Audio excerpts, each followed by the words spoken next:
Amém, irmãos, a paz do Senhor. Que bom estarmos aqui, mais um estudo bíblico. E tem uma coisa, esse estudo está uma bênção. Você vai gostar muito desse estudo e você vai aprender bastante com esse estudo. O estudo de hoje nós falaremos sobre o seguinte tema, Guerra de Judá contra Moabe, Amon e Edom. Guerra de Judá contra Moabe, Amon e Edom. Justamente esses três povos que você tanto já ouviu, os amonitas, os moabitas, os edomitas, né, que é o povo de Seir. Então hoje vamos falar e também falaremos sobre o rei Josafá. O principal personagem aqui, claro que é o Senhor nosso Deus, mas o rei Josafá aqui vai ter um papel preponderante, um papel de grande destaque. Este homem, este rei que foi um exemplo para os demais reis da linhagem de Davi, porque foi um homem temente a Deus que colocou e fez profundas reformas no reino de Judá. Muito bem, no vídeo anterior, que foi o vídeo número 39, nós falamos acerca do seguinte tema: Josafá nomeia juízes em Judá. Você viu que ele organizou aquela questão da magistratura. Por quê? Porque ele estabeleceu em várias cidades de Judá, ele colocou locais, juízes, para resolver conflitos de pessoas que tinham com referência à lei, pecados do povo, questões de homicídios, culposo, homicídio onde o homem que numa luta lutava contra outro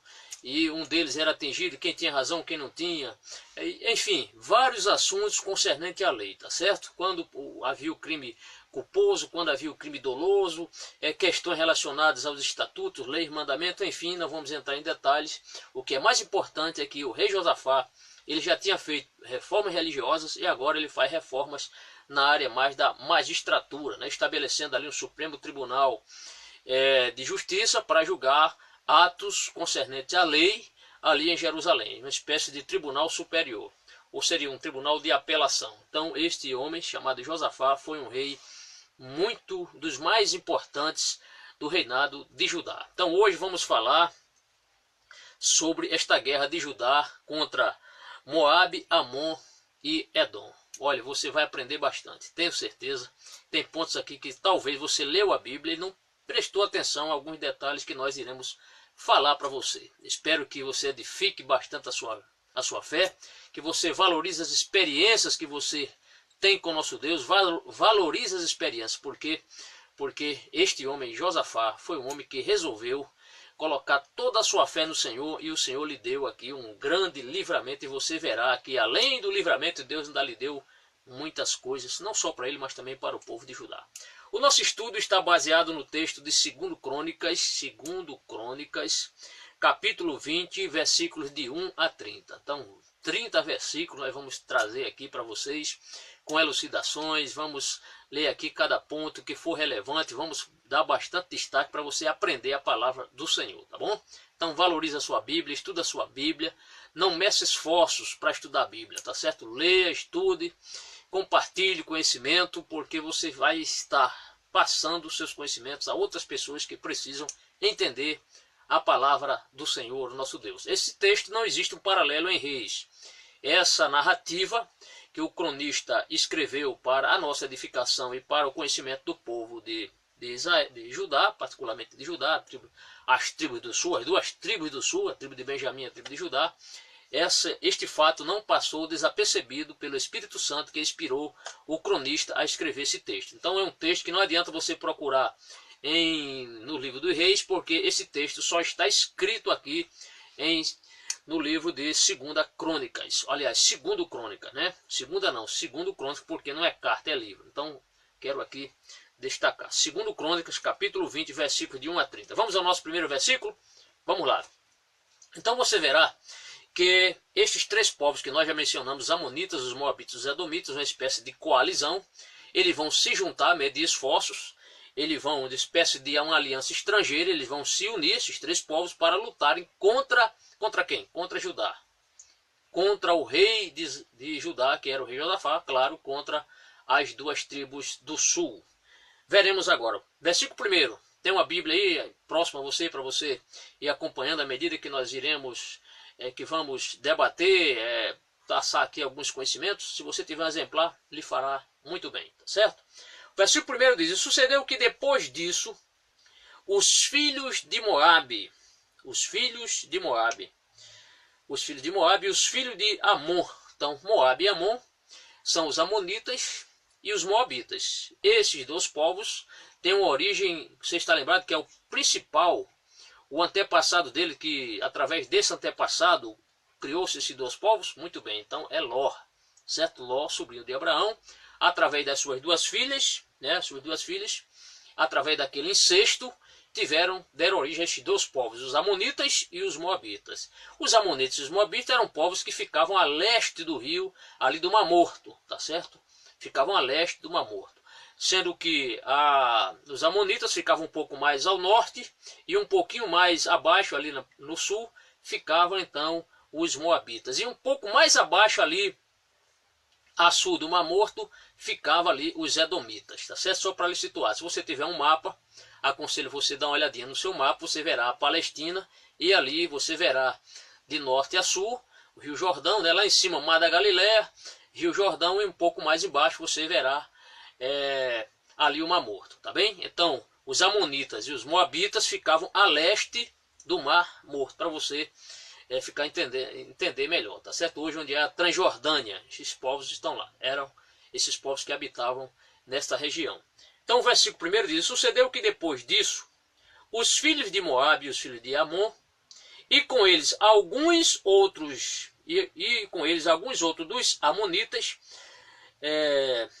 vieram a peleja contra Josafá. Então esses três povos, amonitas, os moabitas, na verdade essa tradução aqui, amonitas embaixo, porque já em cima já fala de Amon, que são os amonitas, depois moabitas. E mais embaixo ele ainda fala no mesmo versículo, particularmente na parte B, ele fala aqui amonita de novo. Mas na verdade as melhores versões, no lugar de amonitas, eles falam aqui sobre os meunitas, os povos meunitas, tá certo? Os meunitas. Era uma tribo árabe que vivia ali na região de Edom. Vieram a pelejar contra Josafá. Então, esses três povos, uma espécie de aliança estrangeira, se reúnem para destruir ali a região de Judá, ou se apossar daquelas duas tribos compostas de Benjamim, a tribo de Benjamim e a tribo de Judá. No versículo 2, então vieram alguns que deram aviso. É interessante que esses povos, eles atravessam ali, particularmente ali o Rio Jordão, né, para chegar a região onde eles vão combater. Eles atravessam a região ali das 10 tribos, que era a tribo do norte, e eles se preparam para batalhar contra as duas tribos do sul. Só que os postos avançados do rei Josafá, ou seja, um rei, ele não deixaria de forma nenhuma a sua fronteira desguarnecida. Ele tinha seus postos avançados. O que é que ele faz? Coloca esses homens ali, apesar do texto não dizer, mas segundo os melhores intérpretes, esses soldados que estavam em postos avançados, eles, ao perceberem essa manobra dessas três tropas, amonitas, moabitas e edomitas, eles comunicam a Josafá que esses três povos estavam ali e a pretensão deles era guerrear contra o rei Josafá, claro, contra o seu exército. O versículo número 2 diz: então vieram alguns que deram aviso a Josafá, dizendo: vem contra ti uma grande multidão. Então eles alertam o rei Josafá: olha, Josafá, vem contra ti, vem contra nós uma grande multidão aí destes exércitos aí confederados, os amonitas, os moabitas e os edomitas. E ele diz mais: uma grande multidão da além do mar, né? Da além do mar. Que mar é isso aqui?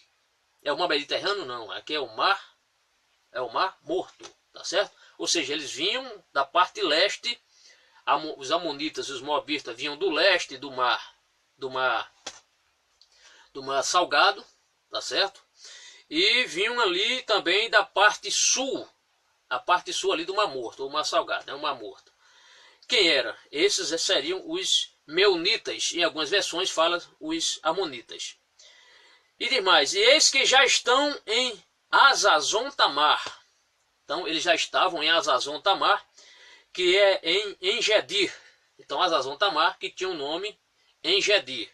Então essa era a região onde eles estavam ali reunidos para lutarem contra o exército de Josafá. Eles já tinham atravessado praticamente a região ali do Rio Jordão, e eles estão ali já prontos para entrar em batalha contra o rei Josafá e as duas tribos do sul. É o que o texto está nos mostrando. A região onde eles estavam acampados era em Hazazon Tamar, que é em En-Gedi. Tá bom? Vamos ao versículo número 3. O versículo 3 vai nos dizer o seguinte. Vai mostrar que o rei Josafá ele teve medo dessa situação. Ele temeu. Certamente, alguns pensam que devido à sua consciência ainda estar pensando naquela conciliação que ele tinha feito, ou naquele pacto de amizade com o rei Josafá para lutarem contra a Síria. Estão lembrados desse pacto? Esse pacto de amizade que eles fazem para lutarem contra a Síria. Bem, o versículo número 3 diz: então Josafá temeu. Essa questão assim podemos dizer que ele temeu, não foi a Deus nesse caso, ele temeu os inimigos, ele teve medo dos inimigos. E o texto diz: e pôs-se a buscar o Senhor. Então foi um temor assim até benéfico. Esse medo que Josafá teve foi um medo benéfico, porque levou ele a se aproximar mais ainda de Deus. Se ele já era um homem temente, ele buscou mais o Senhor. Por quê? Porque ele estava sofrendo uma ameaça de guerra. O inimigo já estava praticamente na sua área, ali pronto, já na área de Judá, pronto para entrar em guerra. Então essa sua aflição, esse seu temor o levou a ele buscar o Senhor. Então ele, sendo um homem espiritual, ele busca o Senhor. É o que o texto mostra. E pôs-se a buscar o Senhor. O que é que ele faz? Ele então apregou um jejum. Ele faz um jejum em todo Judá. Então um jejum nacional, esse ato de humildade para que todas as duas tribos entendessem essa situação conflitante, desesperadora. O rei não tem outra iniciativa a não ser buscar o Senhor e apregoar esse jejum nacional, podemos assim imaginar, em todo Judá. Essa foi uma reação positiva deste rei, mais uma reação positiva. O verso número 4, ele nos vai mostrar que o rei ele começa a pedir socorro ao Senhor. Então ele apregou esse jejum, faz esse jejum, certamente um dia de jejum. Você verá que mais à frente famílias participam dessa situação.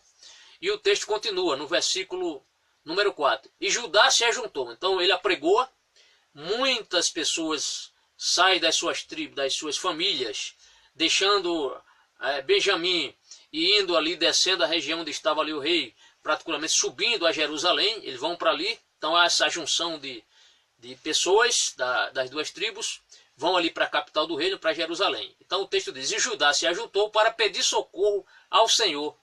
Também de todas as cidades de Judá vieram para buscarem ao Senhor. Então o texto é bem claro aqui, que veio pessoas, moradores das tribos, dessas duas tribos, eles sobem a Jerusalém, porque o texto diz: vieram para buscarem o Senhor. Aonde? No templo.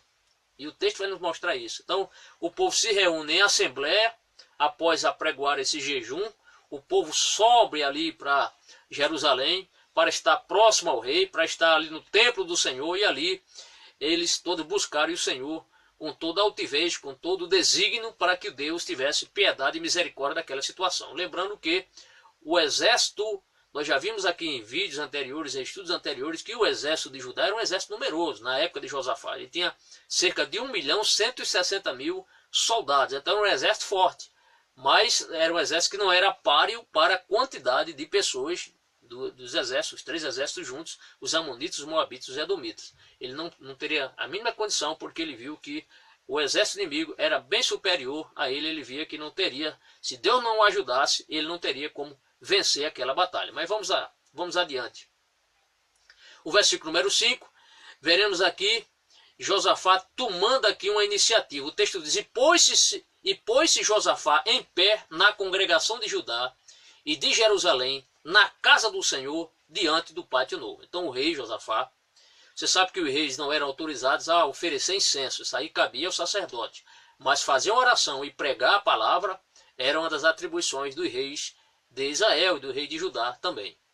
Nesse caso aqui, o texto diz que Josafá pôs-se em pé na congregação de Judá, ou seja, ali em Jerusalém, o texto diz de Jerusalém, na casa do Senhor, ou seja, no templo, diante do pátio do povo. Então ele toma essa iniciativa e ele começa então a clamar ao Senhor. É o que o texto é que o versículo número 6 vai nos apresentar agora. Ele começa a clamar ao Senhor, pedir ao Senhor, rogar ao Senhor, se humilhar na presença do Senhor, para que Deus se apiedasse daquela nação, daquelas duas tribos do sul, e que o Senhor desse um livramento para o rei Josafá e para os moradores de Jerusalém e das cidades de Judá. O texto diz, e disse, ele começa então a orar, ah, Senhor Deus, ele começa a exaltar, esse termo, Senhor Deus, no original está Yahvé Elohim, né? Senhor Deus, Yahvé Elohim, ele começa então nesse nome solene do nosso, o nome Yahvé Elohim é o nome solene do nosso Deus.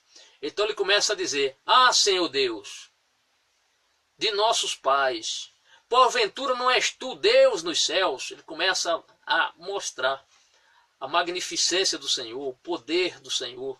Não és tu, ele diz, ah, Senhor Deus, de nossos pais, porventura não és tu Deus dos céus? Pois tu és dominador sobre todos os reinos das gentes, e na tua mão há força e poder, e não há quem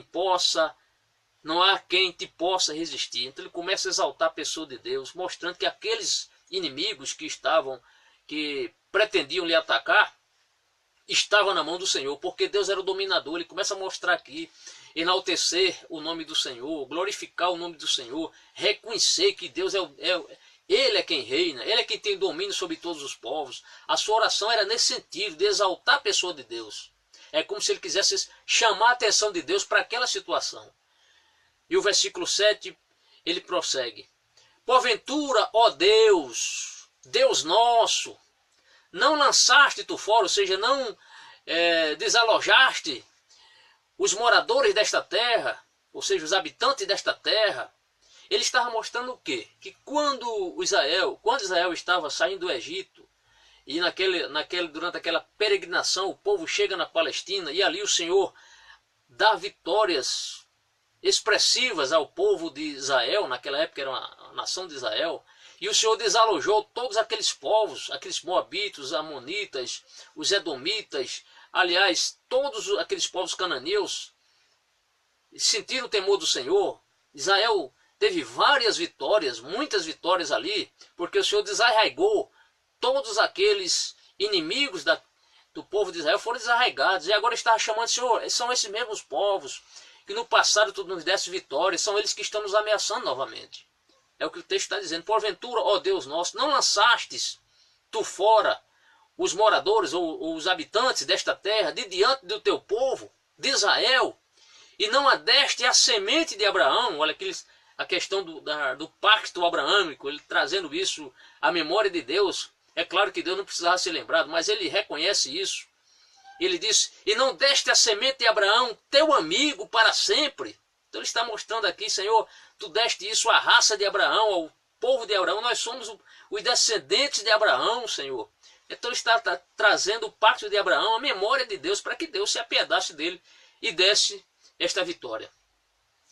Isso é importante porque quando lemos o texto anterior, que estava em 2 Crônicas, capítulo 19, versículo de 1 a 11, só trazendo aqui um pouquinho a nossa memória, eu me lembrei desse detalhe agora, é que o Senhor, ele não ficou satisfeito, claro, com aquela iniciativa, ou com aquele excesso de iniciativa do rei Josafá, quando ele aliou-se ao rei Acabe, para lutar contra os sírios, contra Ben-Hadad. O Senhor mandou um profeta, e o profeta o repreendeu, você sabe, você estudou isso, no vídeo anterior nós comentamos sobre essa questão. E Deus, esse ato dele não agradou o Senhor.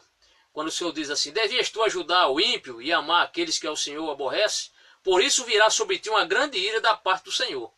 Nós ficamos a imaginar que este combate, que essa situação conflitante agora, certamente, esta era o cumprimento da promessa do Senhor, ou seja, que a mão do Senhor iria pesar sobre Josafá nesse sentido, porque o texto diz, por isso virá sobre ti grande ira da parte do Senhor. Será que esta ira do Senhor seria esses povos tentando atacar o rei Josafá? É algo a nós pensarmos sobre isso.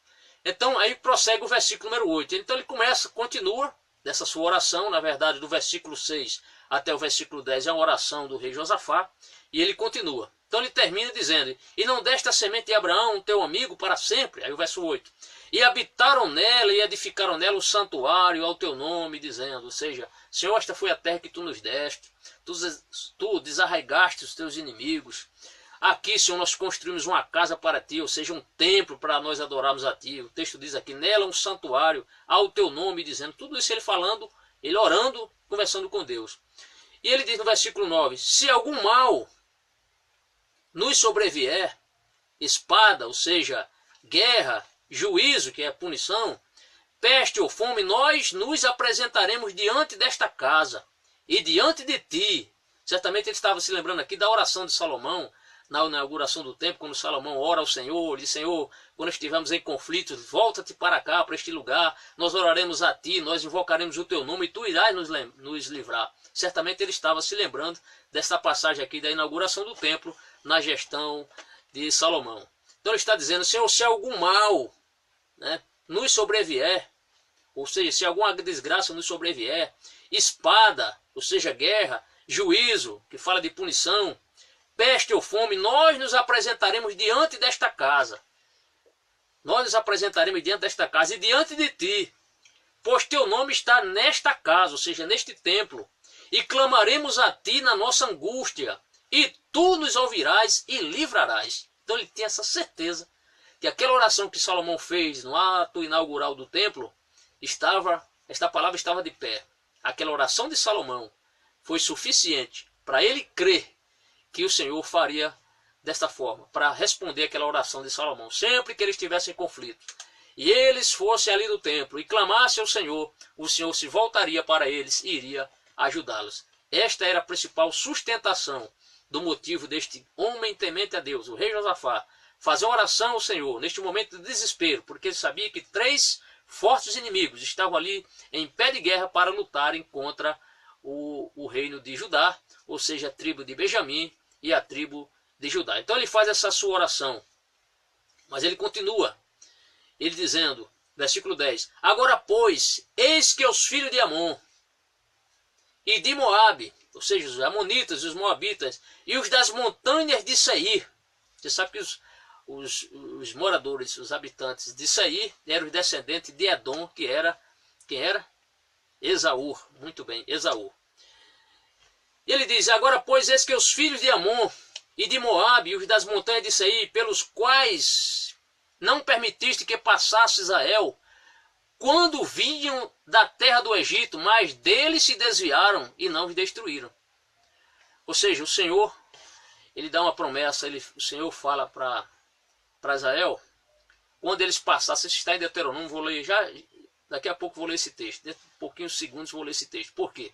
Porque o Senhor, ele proibiu, podemos assim imaginar, que Israel não entrasse em conflito com os amonitas, os moabitas e os das montanhas de Seir. Isso aí está no Deuteronômio capítulo 2, versículo 4, 5, 9 e 19. Nós vamos ler esse texto agora porque isto é muito relevante. E o interessante é que o rei Josafá ele lembrou-se desse detalhe, que Deus no passado tinha dito para eles não lutarem contra esses povos, mas deles se desviaram.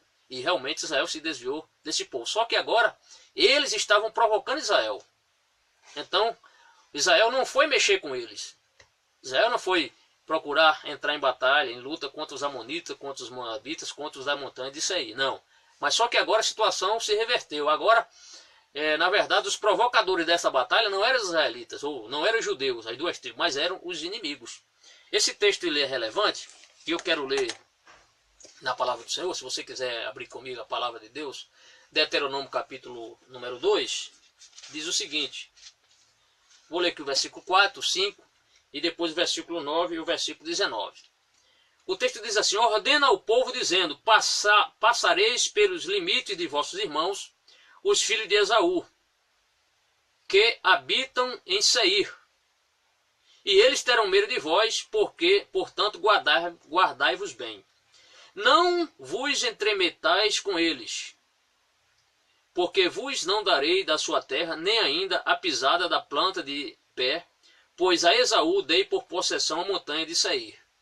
Então o Senhor estava mostrando que Israel não entrasse em conflito no passado contra os habitantes de Seir, que eram os descendentes de Esaú. Por quê? Porque o Senhor tinha dado aquela parte sul ali do Mar Morto para eles habitarem.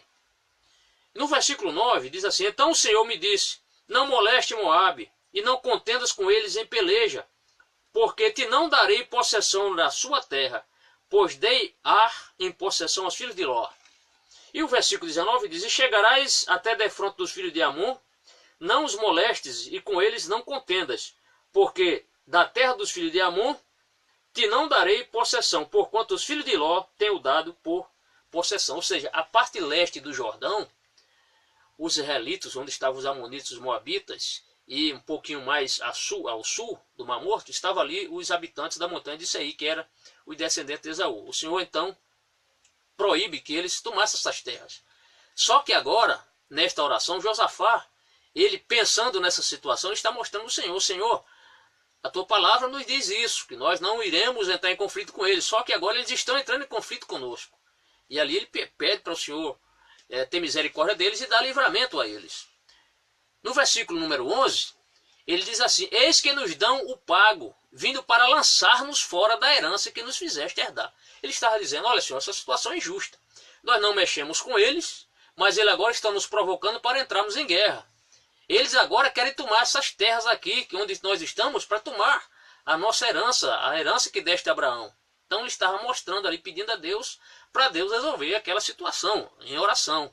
E ele diz mais no versículo 12: ah, Deus nosso, porventura não os julgarás? Porque em nós não há força perante esta grande multidão, que vem contra nós, e não sabemos nós o que faremos. Porém, os nossos olhos estão postos em ti. Ou seja, Senhor, os nossos olhos, nós temos fé que tu irás resolver essa situação. Nossos olhos estão olhando para ti, Senhor. Apieda-te de nós, olha para nós, resolve essa situação. O rei Josafá, ele aqui foi muito humilde, ele reconhecer. Porém, em nós não há forças perante esta grande multidão. Ele sabia que, numericamente falando, a sua tropa, mesmo sendo composta por 1.160.000 guerreiros, não era páreo. Esse exército não era páreo para enfrentar esses outros 3 exércitos. Ele reconhece isso. Ele viu que estava em desvantagem numericamente falando. Então, por isso que ele pede que o Senhor venha ali em socorro, porque o exército dele não daria para iniciar o combate. Seria desbaratado com certeza. Então ele pede: Senhor, que os teus olhos, nossos olhos estão postos em ti. Ou seja, ele faz essa oração e pede e mostra ao Senhor que há uma expectativa de esperança no Senhor. Era isso que ele estava aqui, por isso que ele estava orando. Porque esses olhos postos em ti, ele disse: Senhor, a nossa confiança é em ti. É como se ele dissesse: Senhor, estamos olhando para ti, nossos olhos estão postos em ti. Ou seja, nós aguardamos o livramento que o Senhor nos dará. O versículo 12 diz: e todo Judá, aqui o cronista narra, e todo Judá. Então ele faz essa oração, termina aqui no versículo 12. No versículo 13 o texto diz: e todo Judá estava em pé perante o Senhor. Lembrando que esta oração, o rei Josafá, ele faz no templo de Salomão.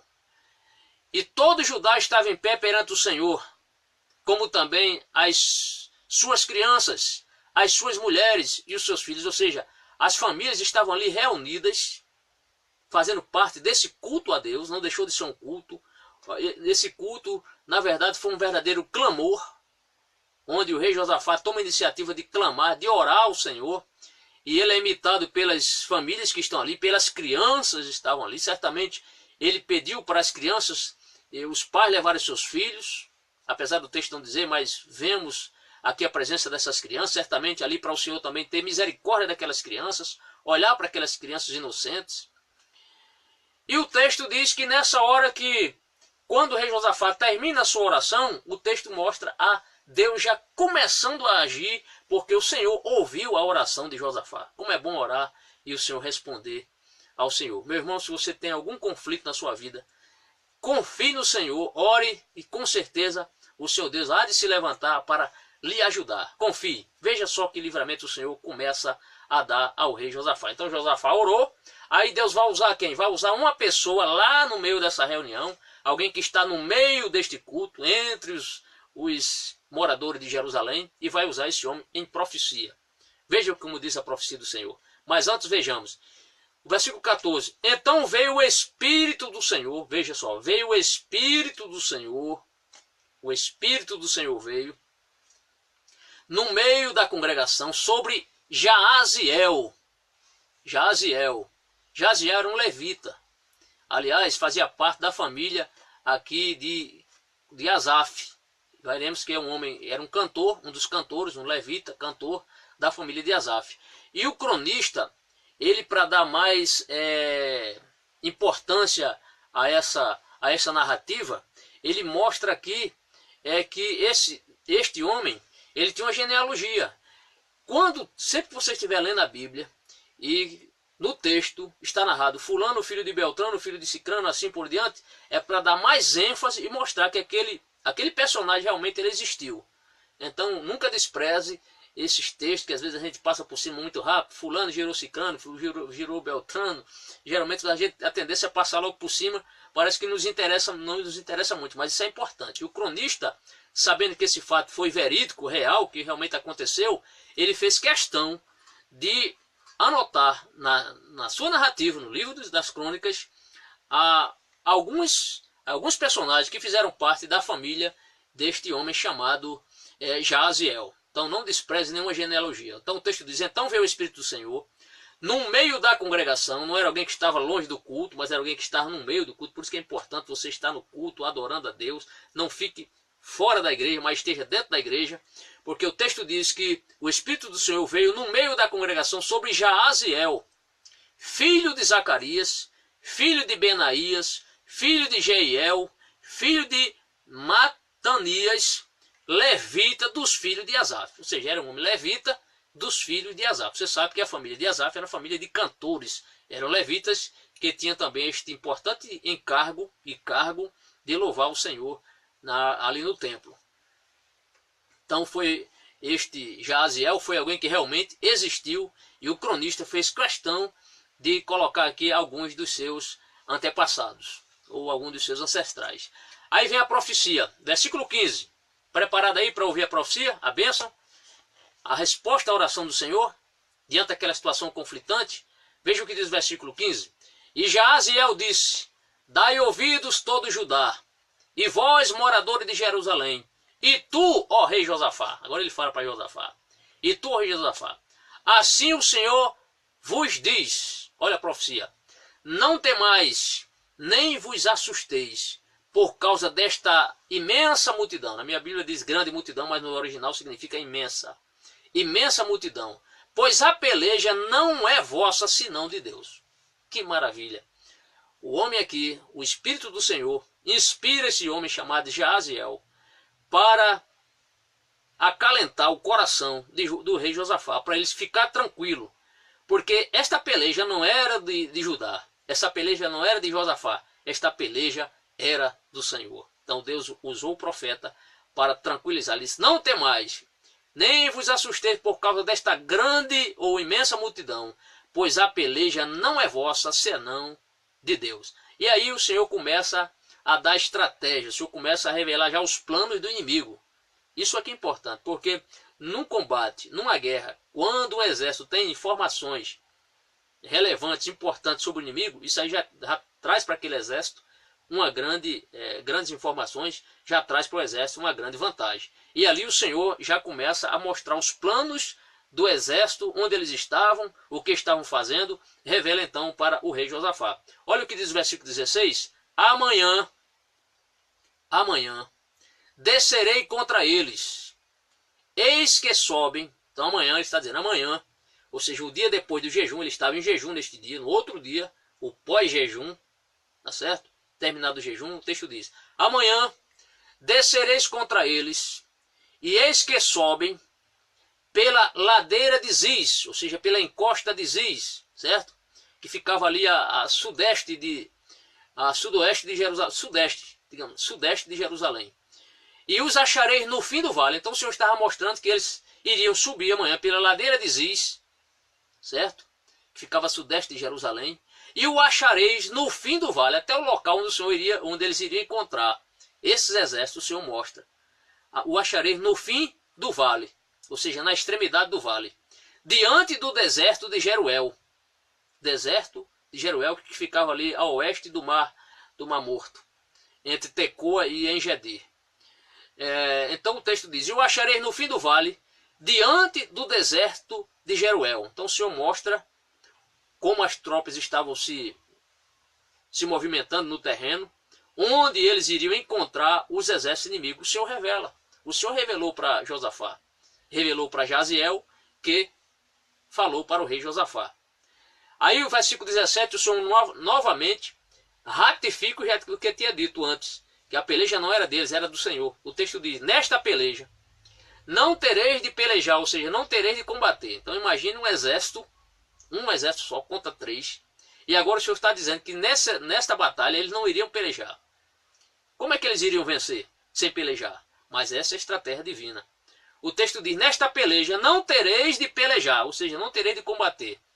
Mas o que é que o Senhor fala? Ele disse: olha, vocês vão ficar parados. Parai e está em pé.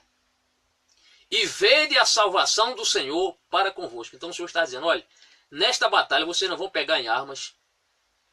Vocês podem até levar as armas, mas não será necessário. Vocês vão ficar, é como a gente fala hoje, vamos ficar na posição de sentido, parado ali, só olhando a peleja. Mas como é que você ia vencer uma peleja sem lutar?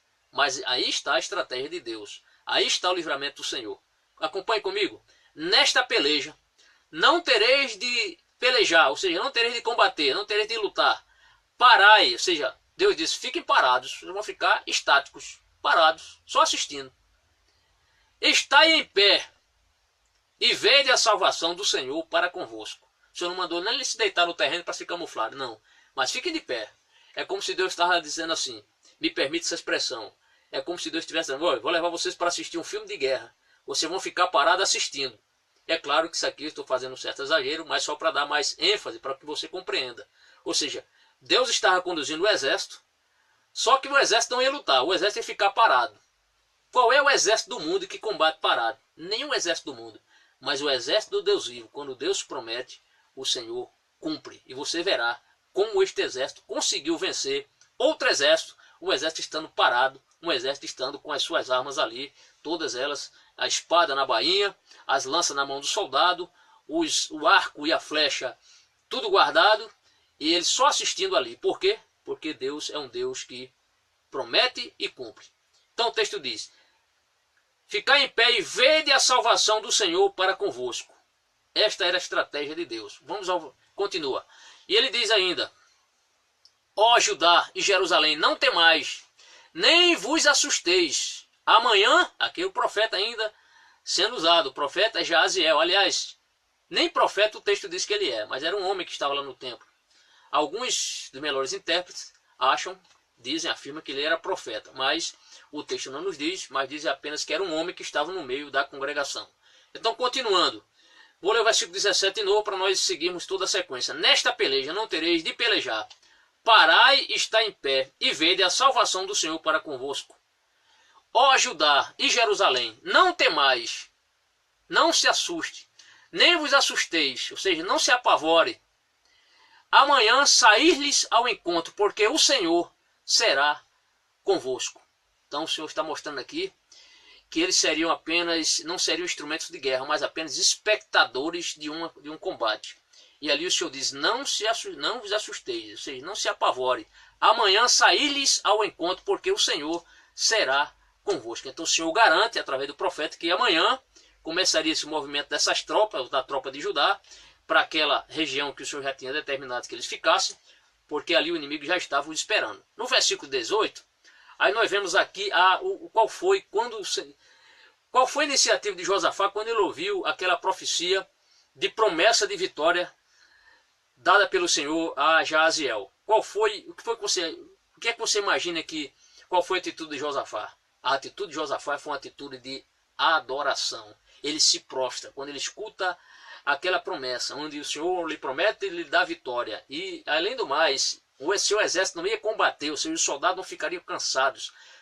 Josafá, no versículo 16, o texto diz: então Josafá se prostrou, ou seja, ele se inclinou, com o rosto em terra. E o texto diz: e todos os moradores de Judá também imitaram o rei. O rei se prostrou. Quem era que ficaria ali sem se prostrar. Então o texto diz, então Josafá se prostrou, com o rosto em terra, e todo Judá e os moradores de Jerusalém se lançaram perante o Senhor, adorando o Senhor. Ou seja, ele se lança, ele se prostra também. O rei Josafá se prostra, com o rosto em terra. E os demais moradores que estavam em Jerusalém, naquele culto de clamor, eles também se prostram. E ali, eles adoram o Senhor. É o que o texto está nos mostrando. Todo mundo ali se prostra. Todos eles se prostram ali para adorar o Senhor. A partir do versículo 19, aí nós veremos aqui, que o texto diz, e levantaram-se os levitas, dos filhos dos coatitas e dos filhos dos coraitas. Estas duas famílias aqui dos levitas. Olha o que o texto está mostrando, esses dois clãs aqui. O texto diz, e levantaram-se os levitas, dos filhos dos coatitas e dos filhos dos coraitas, para louvarem o Senhor, Deus de Israel, com voz muito alta. Como é importante o louvor. O texto nos mostra que após o povo se prostrar, estes dois clãs aqui, essas duas famílias, dos coraitas e os coatitas, eles começam a louvar, se preparam para louvar o Senhor, Deus de Israel, com voz muito alta. Eles estavam tão felizes ali, que eles se prepararam voluntariamente, sem ninguém mandar, eles tomaram a iniciativa ali de começarem a louvar o nome do Senhor, por causa desta promessa de livramento, e por causa dessa prostração do rei e do povo ali de Judá, perante a face do Senhor. O texto nos diz o seguinte, no versículo número 20, veremos que eles, o Senhor disse que amanhã eles iriam combater, aliás, iriam assistir aquela vitória dada pelo Senhor, e nós vemos o início do cumprimento no versículo 20. O texto diz, e pela manhã cedo, ou seja, pela madrugada, de madrugada, se levantaram e saíram ao deserto de Tecoa. Esse deserto de Tecoa ficava ali aproximadamente a 16 quilômetros ali a sul de Jerusalém. Foram para o deserto de Tecoa, e saindo eles, pôs-se em pé, Josafá, e disse que Josafá estava ali na frente, ele ia na vanguarda ali, não ficou na retaguarda, nem na flanco-guarda ao lado, ele estava na vanguarda, ou seja, o rei estava na frente do povo. Então o texto diz, saindo eles, pôs-se em pé Josafá e disse, ouvi-me, ó Judá, e vós, moradores de Jerusalém. E ele estava animando o povo, lembrando o povo, olha, daquela promessa de ontem, o Senhor nos prometeu vitória. Qual foi a iniciativa dele agora? Ele diz, ouvi-me, ó Judá, e vós, moradores de Jerusalém, crede no Senhor vosso Deus, e estareis seguros. Aquele rei, cheio de fé no Senhor, estava ali levando o povo, para o povo não se esquecer disso, dessa promessa de livramento que o Senhor tinha dado ao seu povo. Crede no Senhor vosso Deus, e estareis seguros, ou seja, animando a fé do povo, aumentando a fé do povo, contribuindo para a fé do povo ser cada vez maior. Crede nos seus profetas, ele dizendo, o rei, e prosperareis, ou seja, sereis bem-sucedidos. Olha, vocês devem crer no Senhor. Vocês estarão seguros se vocês crerem no Senhor. Creiam nos profetas do Senhor. Eles dizem, olha, aquele profeta foi usado por Deus. Creiam nos profetas do Senhor. Então foi um homem muito usado por Deus para que o seu povo não voltasse atrás, mas que o povo continuasse naquela peleja, que o povo fosse animado. O versículo 21, nós veremos que o rei Josafá, ele se aconselha ali com os seus, quem sabe, com o seu estado maior, com seus assessores, pessoal ali do primeiro escalão, e ele toma uma iniciativa nesse conselho. O texto no versículo 21 diz, e aconselhou-se com o povo, e ordenou, ou seja, designou, cantores para o Senhor, que louvasse a majestade santa, saindo diante dos armados e dizendo, louvai ao Senhor, porque sua benignidade dura para sempre. Ou seja, Josafá, não foi Deus que mandou ele fazer isso aqui, mas uma espécie de ingratidão ao Senhor. Ele notou que seria importante que o exército de Judá começasse a louvar o Senhor, começasse a louvar a Deus. É o que o texto está dizendo. Aconselhou-se com o povo e ordenou cantores para o Senhor. Ou seja, separou ali uns cantores, certamente os levitas, claro, que louvassem a majestade do Senhor e que esses cantores eles fossem na frente do exército convencional. Que eles fossem na frente, cantando e a tropa atrás. É isso que o texto está nos mostrando. Aconselhou-se com o povo e ordenou, ou seja, ele designa cantores para o Senhor, para que louvasse a majestade santa, saindo diante dos armados, ou seja, eles estariam à frente dos guerreiros, que na verdade não iriam guerrear, eles iriam apenas ficar ali como espectadores desta vitória que o Senhor daria ao exército de Israel. Então ele determina, nessa sua reunião, ele delibera isso, que vá um corpo de cantores à frente e o exército à retaguarda. E dizendo, qual era o louvor, a letra do hino? Louvai ao Senhor, porque a sua benignidade dura para sempre. Em algumas versões tem seu amor dura para sempre, que fica mais suave, melhor para nós entendermos. O texto diz, louvai o Senhor, porque a sua benignidade, o seu amor, dura para sempre. E o texto diz no versículo 22, com este louvor, com esta atitude do rei Josafá, com esse seu entendimento que ele teve, com esta iniciativa que ele teve de colocar cantores à frente do seu exército, o Senhor começou a agir. Deus já estava no campo de batalha, já começando a agir. Quer ver a estratégia de Deus? Olha o versículo 22. E ao mesmo tempo em que começaram com júbilo, ou seja, no momento que eles começaram a cantar, o texto diz aqui, e ao tempo, ou seja, no momento em que começaram com júbilo e louvor, no momento que os cantores começam a louvar o Senhor, a majestade do Senhor, a Bíblia diz, e o Senhor pôs emboscadas, ou seja, o Senhor fez emboscadas contra os filhos de Amon e de Moabe e das montanhas de Seir. O que é que o Senhor ia desmanchar todos os planos dos inimigos. Então essa emboscada aqui, você entenda que essa emboscada que o Senhor fez aqui foi a estratégia de Deus para que aqueles povos se autodestruíssem. É isso que nós veremos. Essa emboscada aqui, na verdade, foi os planos, o Senhor frustra os planos do inimigo, porque ao invés deles agredirem, partir para a agressão, partir para a batalha contra Judá, eles começam então a lutar contra eles mesmos. É isso que nós veremos nos versículos seguintes.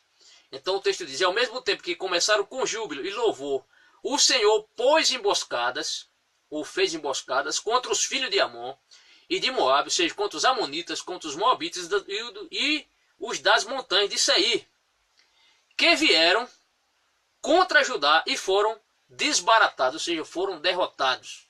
Então o Senhor frustra os planos deles, o Senhor muda toda a estratégia desses inimigos que em coalizão iriam destruir, pretendiam lutar contra Judá, destruir o rei Josafá e a população de Judá, das duas tribos. Só que o Senhor é um Deus que cumpre as suas promessas, e ali estava Judá assistindo esta batalha, ou seja, vendo o inimigo lutar, inimigo contra inimigo, porque o Senhor realmente é um Deus que cumpre as suas promessas. O versículo 23 aí mostra, porque os filhos de Amon e de Moabe se levantaram contra os moradores das montanhas de Seir.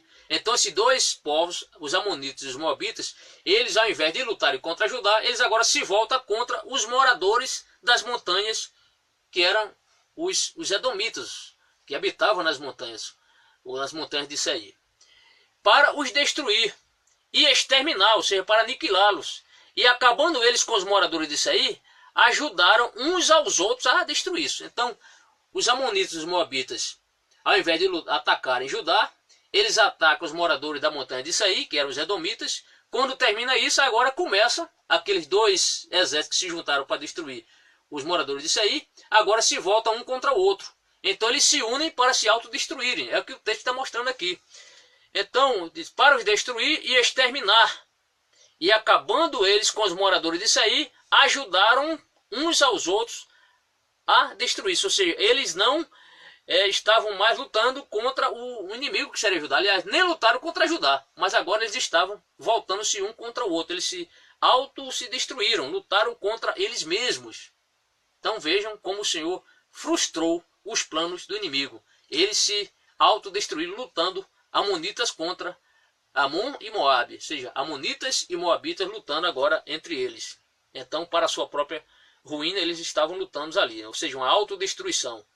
O versículo 24 diz, entretanto chegou Judá à atalaia do deserto e olharam para a multidão, ou seja, todo o exército de Judá se chegou a esse lugar da batalha, eles estavam ali como espectadores. Quando eles olham para ver o desfecho da batalha, o que é que eles olham?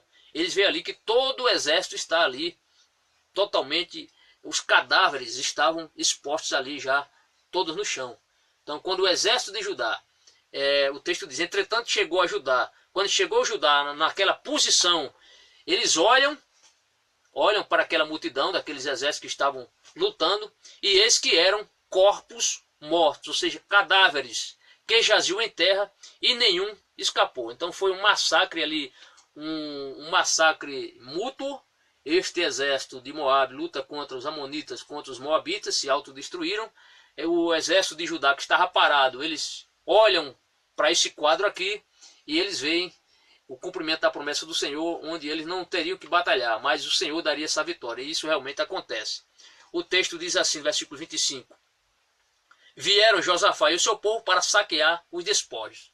Então, eles, o exército de Judá, que estava parado, vendo aqueles dois povos agora se autodestruírem, eles, ou seja, um massacre mútuo entre eles ali, o que resta a Josafá agora é se apossar dos despojos. Por que eles se apossavam dos despojos? Porque os exércitos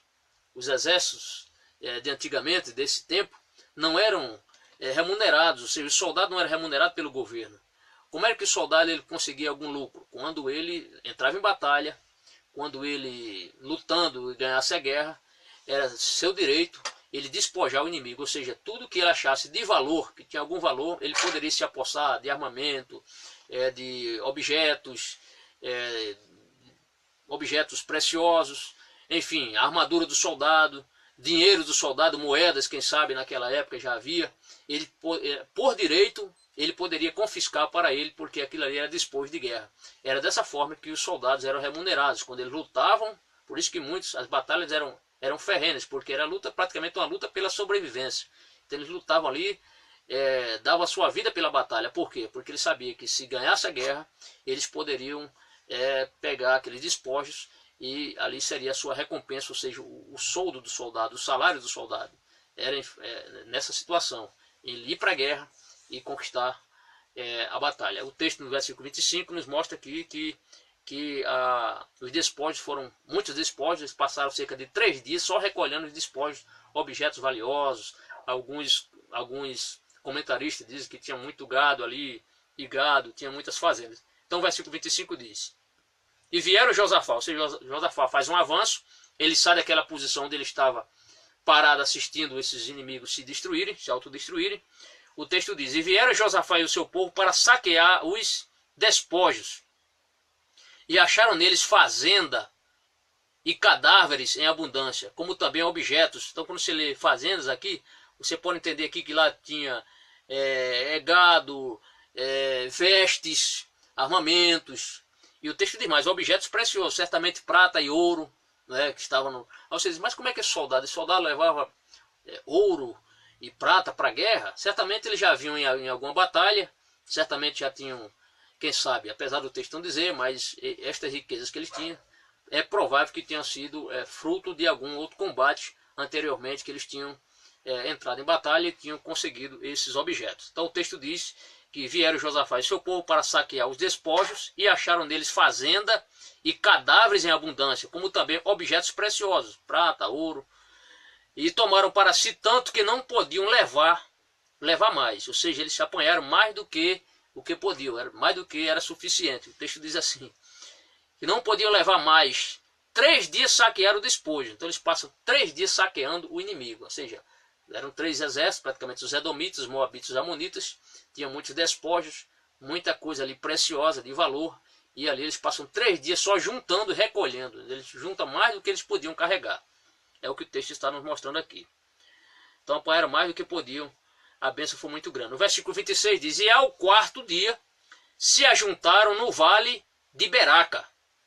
Então no 4º dia, após eles juntarem todos esses despojos, no 4º dia, o texto nos diz que eles se juntaram ali no Vale de Beraca, que Beraca significa, em algumas versões falam em Vale da Bênção, porque Beraca significa no hebraico bênção. Eles se juntam no Vale de Beraca, porque ali eles começam a bendizer o nome do Senhor, né? Então eles bendisseram o nome do Senhor. O texto diz: porque ali louvaram o Senhor, por isso chamaram aquele lugar Vale de Beraca até o dia de hoje. Ou seja, eles colocam o nome naquele vale, como Vale de Beraca, o Vale da Bênção, porque o Senhor deu a eles ali uma dupla bênção. Dupla bênção por quê? Porque eles venceram sem precisar lutar. E a outra bênção foi essa grande quantidade de despojos de guerra que eles conseguiram. Então o povo estava muito feliz e ali eles louvam, no Vale de Beraca, eles louvam ao Senhor. Por isso chamaram aquele lugar de Vale de Beraca até ao dia de hoje. Então esse Vale de Beraca ficava ali a oeste de Tecoa. O verso 27, o texto nos mostra que há uma caminhada, terminou a batalha, aliás a batalha foi mais de espectadores, o povo está jubiloso e eles começam agora a retraírem, o exército começa a retrair para Jerusalém. O texto nos mostra da seguinte forma, versículo 27, então voltaram todos os homens de Judá, ou seja, o exército de Judá, e de Jerusalém, e Josafá à frente, ou seja, na vanguarda deles, para irem a Jerusalém com alegria, ou seja, o cortejo ali da vitória, porque o Senhor os alegrara acerca dos seus inimigos. Então, eles estavam ali prontos, felizes, pela grande vitória que o Senhor havia dado a eles. Então, eles estão retornando com alegria, com júbilo, a marcha ali da vitória, retornando para Jerusalém, a capital do reino. O versículo 28 diz assim, e foram a Jerusalém com alaúdes, ou seja, eles levam ali muitos instrumentos para fazer um verdadeiro culto de ação de graça ao Senhor por essa vitória. E foram a Jerusalém com alaúdes e com harpas, o instrumento da época, e com trombetas para a casa do Senhor, ou seja, para o templo. Eles voltam a Jerusalém, toda aquela tropa que não combateu, mas foi uma tropa que assistiu à vitória dada pelo Senhor, né? Um povo estava voltando com muitos recursos, soldados ali felizes, porque foi uma batalha abençoada, vencer a guerra sem precisar derramar, sem suarem praticamente, ninguém ficou suado ali naquela batalha, e estão voltando com os bolsos cheios de objetos de valor. Então eles estavam jubilosos, faz esse culto de ação de graça no templo com esses instrumentos que está aqui. O versículo 29, o texto diz, e veio o temor de Deus, ou seja, aquele temor cauteloso, ou seja, os inimigos agora estavam temendo, os inimigos externos estavam temendo, ou outros, quem sabe outros pretendentes a lutarem contra Judá, certamente eles ficaram agora desestimulados a entrar em batalha, porque sabiam que Deus tinha dado essa vitória, mais uma vitória ao exército de Judá. Então o versículo 29 diz, e veio o temor de Deus sobre todos os reinos daquelas terras, ou daquela região, ouvindo eles que o Senhor havia pelejado contra os inimigos de Israel. Então eles sabiam, olha, o Deus de Judá, o Deus do rei Josafá, lutou por eles. Eles não derramaram, eles não pegaram em armas. O Senhor deu uma vitória a eles ali, eles assistiram essa batalha. Os inimigos se autodestruíram. Então essa informação chegou ao conhecimento dos inimigos, dos povos vizinhos ali de Israel, ali de Judá. E eles ficaram com temor, ou seja, com medo de enfrentarem, ousarem enfrentar, medo de ousarem enfrentar o exército de Judá. Por quê? Porque ele sabia que o Senhor havia combatido pelo exército de Judá. Então o texto diz, e veio o temor de Deus sobre todos os reinos daquelas terras, ouvindo eles que o Senhor havia pelejado contra os inimigos de Israel. Então ele faz esse culto de ação de graça. O versículo 30, que é o último do nosso estudo, diz assim, e o reino de Josafá ficou quieto, e o seu Deus lhe deu repouso em redor. Ou seja, o Judá teve paz após essa situação aqui. Paz com as suas fronteiras, paz com os seus inimigos. Nenhum inimigo ousou enfrentar Judá. Por quê? Porque Deus tinha pelejado, ou seja, tinha combatido pelo exército de Judá. E o reino de Josafá ficou quieto, e o seu Deus lhe deu repouso em redor. Então, isso aqui é algo glorioso, maravilhoso. Por quê? Porque isso trouxe, essa vitória do Senhor trouxe pânico ou medo para os inimigos aqui, quem sabe aqueles pretensiosos que queriam invadir aquelas duas tribos do sul, Judá e Benjamim. Tá certo? Então, qual é a grande lição que nós temos aqui? A lição da confiança no Senhor. Na hora da luta, na hora do desespero, o rei Josafá, a sua iniciativa foi buscar o Senhor em oração, em humilhação. Ele leva o povo a jejuar. O Senhor, ele ora, ele pede ao Senhor a intervenção do Senhor. O Senhor ouve sua oração, usa o profeta. O Senhor mostrou a estratégia ali, como ele iria vencer, de que forma eles iriam vencer, mesmo sem combater. E além disso, o Senhor foi tão bom que, além do combate, da vitória, ainda deu muito, permitiu que eles despojassem os inimigos e levassem muitas riquezas advindas daquele grande combate. Então, amados, nós só temos a agradecer ao Senhor por este Deus tão poderoso que deu livramento no passado e continua conosco. Vemos que o rei Josafá, ele errou quando ele fez aquela aliança, quando ele uniu as suas tropas, as tropas de Acabe, para lutar contra Ben-Hadad ali da Síria. Podemos entender e até achar que, apesar dessa profecia do Senhor ter usado uma palavra onde o Senhor fala com o profeta que aquela atitude de Josafá não agradara o Senhor e que o Senhor traria juízo sobre o rei Josafá ou sobre Judá, nós vemos que o Senhor mudou aquela palavra. Mas por que o Senhor mudou aquela palavra? O Senhor viu a oração deste homem, viu que ele foi sincero na sua oração. Ele reconhece que o Senhor, que ele não iria lograr êxito contra o inimigo, mas ele buscou a direção do Senhor e o Senhor respondeu a sua oração. Ou seja, podemos dizer que foi um ato de injustiça do rei Josafá em aliança com Acabe. E a gente pode pensar assim, a injustiça, qual é o oposto da injustiça? O oposto da justiça é a justiça? Não. O oposto da justiça é o amor. O amor de Deus, a misericórdia de Deus, foi que permitiu que o rei Josafá vencesse aquela batalha. Mesmo por quê? Porque ele buscou o Senhor e o Senhor prometeu que daria um grande livramento. Então, valorize mais o louvor na sua igreja. Vimos que o rei Josafá colocou cantores à frente. Por isso que é importante o louvor. O louvor é indispensável num verdadeiro culto que adora a Deus. Que você valorize mais a oração. Nós valorizemos mais a oração, valorizemos mais o louvor ao nosso Deus, sabendo que nas nossas batalhas o Senhor lutará por nós. Que Deus lhe abençoe, que você possa ser um crente que reconheça sempre o Senhor em todas as suas batalhas espirituais, e o Senhor certamente lhe dará muitas vitórias. Que Deus lhe abençoe e lhe dê uma boa noite. Amém.